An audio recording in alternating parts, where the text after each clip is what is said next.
Is this Emre Sarioglu? Ladies and gentlemen, hello and welcome to Unit Lost. I am Stylosa, and last night we got information on an operation called White Dome, and it points to a new character we have not seen so far in the lore of Overwatch. This is Emre Sarioglu. Now, I may be pronouncing the name incorrect. If I am, I do apologise. It is a Turkish name. So, is this a new hero? Well, yes, this is a new hero tease, but it is Emre, the new hero. Well, let's take a look at this in some wild speculation, ladies and gentlemen. Oh, God knows, you know I love it. This is Jeff Kaplan, of course, the game's director. And Big Daddy Jeff says this: "Okay, incoming, brace for it." Now, this was in a thread titled Hero 27 hints when, or something of that kind of description. And Jeff jumps in and goes, well, you know what? Okay, incoming, brace for it. What could that mean? Well, this actually went onto the forums before we got this tweet. Yes, this tweet is declassified after action report Operation White Dome. Now, this is Jeff confirming that this actually is for a new hero. But is this for a new event as well? Because when we go into detail on this, you'll notice this is possibly indicating what the next Uprising event will be. And of course, we know once Chinese or Lunar New Year finishes, then we will be going into the PvE style Uprising event. And could this all be leading towards that? So what could White Dome mean? Well, we do know that this operation is taking place in Istanbul, which is, of course, modern-day Constantinople, ladies and gentlemen. This, if any of you guys have played Civilization, is the Hagia Sophia. This is a wonder of the world that you can build. However, this is in Istanbul. Look at the top of this bad boy. That is a White Dome. So are we potentially looking here at the location of the Uprising Event 2.0, or is this a new map? Could be both, right? This is super interesting, but I'm fairly sure this is what White Dome is referencing. There's the last pocket of Omnic survivors, or Omnic, well, not survivors, Omnic resistance is in the White Dome. It's inside this temple. Overwatch have been dispatched to clean them out. It is very plausible. What could this mean as well? This is the subject of the after action report, Operation ZX24AL. What could that code mean? Now, we could go very basic and say, 24th of March, maybe we'll get some more information then.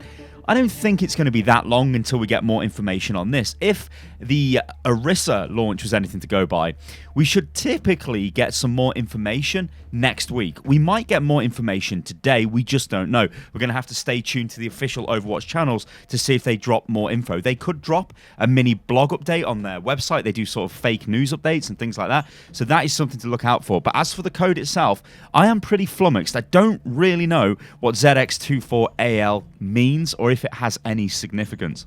Also, what about this? What about the wheelchair on Lijiang? Now, there has been some evidence pointing to the fact that the wheelchair's been there for a long time and it kind of doesn't mean anything.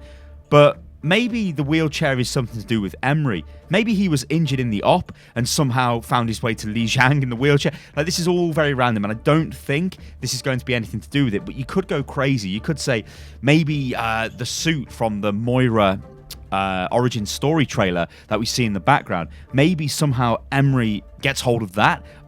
Maybe then Emre is some sort of involved in like a betrayal arc between Overwatch and Blackwatch, then leading into Talon. That's all very crazy, wild speculation, and I don't think the story is going to go that far. So I think we can put the wheelchair thing to bed. So let's take a look at what the strike team actually consisted of, because this may give us a clue to the class or type of new hero that we're going to get.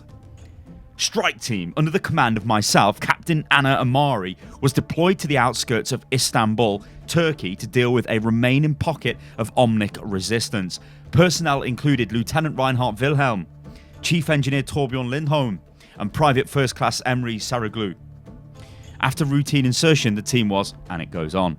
Now, you will notice here when we look at this, we have Anna, who at this point in the lore, I believe, is DPS. She's a sniper.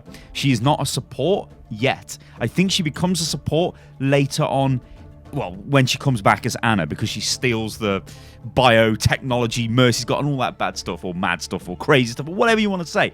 but she could theoretically still be a support, so we don't really know at this point, or at least I'm not really sure. The next class we've got is Reinhardt. Well, he's a tank, right? So if we just roll with either DPS or support for Anna, tank for Reinhardt, defense for Torbjorn, and then we've got this random, well, private first class who's like nobody, and he doesn't actually appear in the report, and he doesn't do anything in the short version of the report. So it's like, why is this guy here? Well, you know what? You look at his name is Turkish. So I think he is he's kind of like their regional advisor they're bringing along. He's a recruit for Overwatch, or possibly a recruit for Overwatch. He could just be a standard militaryman. We don't know. He's been brought along to give expert advice on the local environment to the 3 agents of Overwatch that are there. But the question is, who's the support here? Because if Anna is DPS, there is no support. There's just a tank and defense. Is this guy a support? Could he be a support hero? I don't know. Check this out. Overcome and neutralized all hostile combatants without casualties. The battle resulted in serious injuries to Lindholm and lesser injury to Lieutenant Wilhelm. Had it not been for Lieutenant Wilhelm's timely intervention, it is likely that Lindholm would have been killed. So, what does this mean? This means, and also Anna goes on to say she's suggesting accommodation for his actions. This means the private, Emre, watched Reinhardt jump in front of, I don't know, something insane, which prevented Torbjorn from being killed and saved his life. Maybe this action, which must have been ridiculously amazing because Anna is recommending Reinhardt for a commendation, maybe that inspires Emre to take up the mantle of tank, to be a defender, to protect his team. So maybe if Emre is the hero, he could be a tank. So let's take a look at Torbjorn. Now, on the right, we've got Torbjorn from the Uprising cinematic. Well, the Uprising event, not cinematic. And on the left, we've got standard Torbjorn. When we look at them, look at the arm.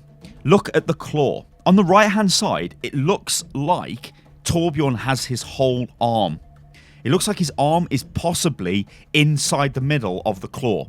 Look at the left Torbjorn, the current Torbjorn. It's much smaller. His hand cannot possibly be in there. His arm has been blown off. Maybe that is the injury he sustained during this event. Also, look at the eye patch. It's there in both. So whatever happened to Torbjorn's eye didn't happen between these 2 events. So what I'm trying to think here is maybe Operation White Dome is in between Uprising and now. So Uprising happens, then Operation White Dome happens. That would explain Torbjorn potentially losing his arm in this time frame. I don't know. You guys let me know what you think about that in the comments below. The full report is missing, or it's not available just yet. I expect this to be available either on the Twitter or on the websites, or maybe even they upload a video to their YouTube channel. But I expect Overwatch to start teasing this very soon. It may be today, it may be tomorrow. I don't think we'll see anything over the weekend. I'll be surprised if we do. It may be next Thursday. We just get teasers every Thursday until something happens. Because remember, we are in the middle of the Lunar New Year event. It would be rather strange if they were suddenly teasing new heroes right now and well, yeah, while they've got an event running. That is pretty ridiculous. So I think they will pace themselves. I don't think they're going to just spam these out. Maybe they will. We just don't know. What about the other potential heroes, though? We do know that Jeff did say to us the hero has been teased already, or it's been hinted at heavily. Is it Sanjay? Is it the Junker Queen? We just don't know. Who is Emre? Now, the other thing with Emre is his name has just been thrown straight into our face here, and this happened with another character in the lore. This happened with Efi for Orissa's launch. Efi was thrown into our face. If they are doing the same sort of thing, which I wouldn't put it beyond them, Emre is not the hero. Emre is just going to be used to build the story to bring in the next hero. Also, what about this tying into Uprising 2.0? Could this be the start of the mission arc which leads us to Uprising 2.0, whatever that turns out to be? It is all super, super interesting. It is finally exciting for me again to be getting some sort of lore, some sort of story development with Overwatch, and like hints and teasers for new heroes. All of this is good stuff. It feels like it's been a very long time since we've had anything like this. What I want you guys to do in the comments below is let me know what you think about all of this. Do you think I'm going down the right path? Are we looking at a tank hero being teased here? Is Emre the hero? Is he not? Why isn't there any kind of mention of him really doing anything in the summary? Where is the full report? What was Torbjorn's massive injury? What did Reinhardt do? What is going on, ladies and gentlemen? I've been Stylosa, and this is Unit Lost. If you enjoyed the video, then like the video. You can subscribe to the channel. You can follow me on Twitter, which is @UnitLostGaming. I love these speculation videos. It's great that we can do them again, and I hope you guys enjoyed it as well. All right, guys, I'll catch you on the next one. Toodaloo.